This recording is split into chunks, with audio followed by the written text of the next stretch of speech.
Hey, I'm Corey. And I'm Laura, and today we're talking about fun stuff, funny stuff, and things that will blow your mind. All right, Laura, you need to tell me the most ridiculous story you've ever heard.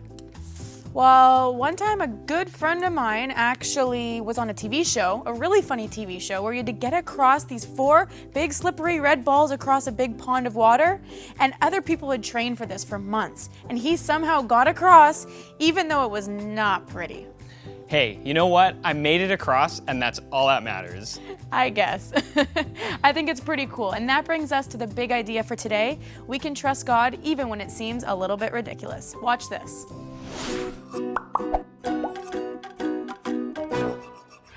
If Peter Piper picked a pick of pickled peppers, how many pickled peppers did Peter Piper pick? Do you know what my favorite thing about being older is? I don't care if people think I'm ridiculous. It is wonderfully freeing to be a complete moron for no other reason than it just makes you laugh. You could spend your whole life trying to run around and change and alter other people's opinions of yourself.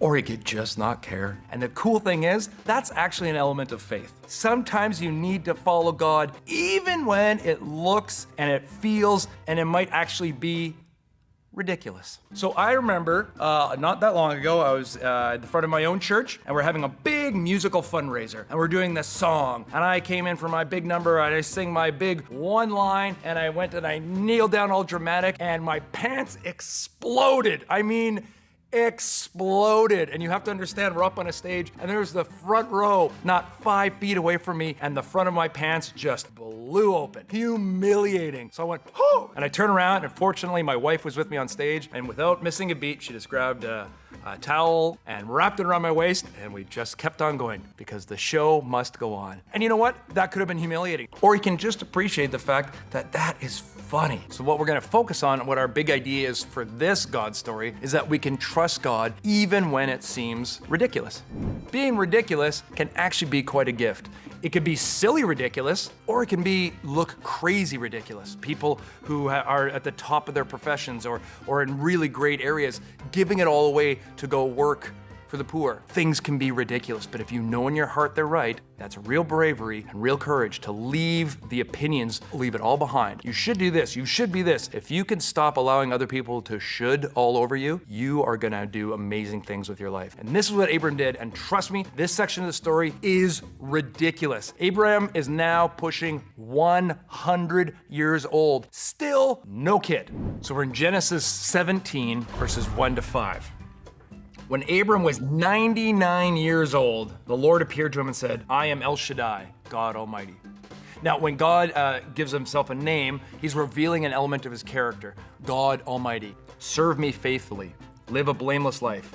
I will make a covenant with you, and I guarantee to give you countless descendants. Still making this promise. Abram is 99 years old. Remember, when our story started, he was 75. It's been 24 years. At this, Abram fell face down on the ground. And then God said to him, this is my covenant with you. I will make you the father of a multitude of nations. And here's the important part. And what's more, I am changing your name. It will no longer be Abram.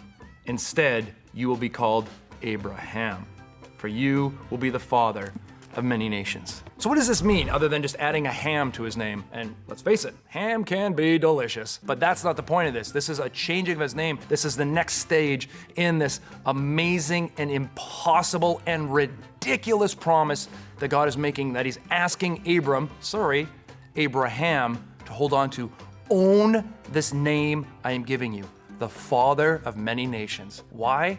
Because of my name, El Shaddai, God Almighty. And what we now know looking back is that not only would he have countless descendants, there would be kings in his line. The covenant would be established and reestablished generation after generation. All right, so let's return to this idea of covenant because it is so important. We talked last time about the animals, and now we're gonna talk about the human element of this covenant. And this is delicate, shall we say. So let's turn right now to the scriptures. We're still in chapter 17. Then God said to Abraham, after everything we just talked about, your responsibility is to obey the terms of the covenant. You and your descendants have this continual responsibility. And this is the covenant that you and your descendants must keep. each male among you must be circumcised. All right, guys, let's just get this out of the road. This whole divine exchange, this whole miraculous encounter between Abraham and El Shaddai. You know, El Shaddai walks through the carcasses and says, I will covenant with you, and here is your responsibility to the covenant. And what is the responsibility to the covenant that Abraham has to take on? What is the great moment of contact? The penis. Let's just take a minute to enjoy how ridiculous this is. This is the covenant. It becomes this physical mark that lets you know that you are part of this divine relationship. Paul himself will talk about a circumcision of the heart, which is not a weird surgery, but is saying like this is all really supposed to be an internal transformation. And that requires so much more than a covenant or saying the right words or following all the rules. As funny and as strange and as weird as it is that is the part that God focused on, for Abraham's perspective, the weird part is still, I don't have a child. How do I have faith that this God, El Shaddai, is going to honor what he said he was going to honor for me?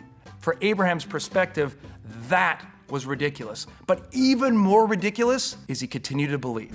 Jesus is going to say this time and time and time again as well. He said, it's your faith that it's healed you. This faith thing that I'm trying so desperately to strengthen in you is worth it, especially when it looks so ridiculous. Don't let that keep you from finding something truly powerful.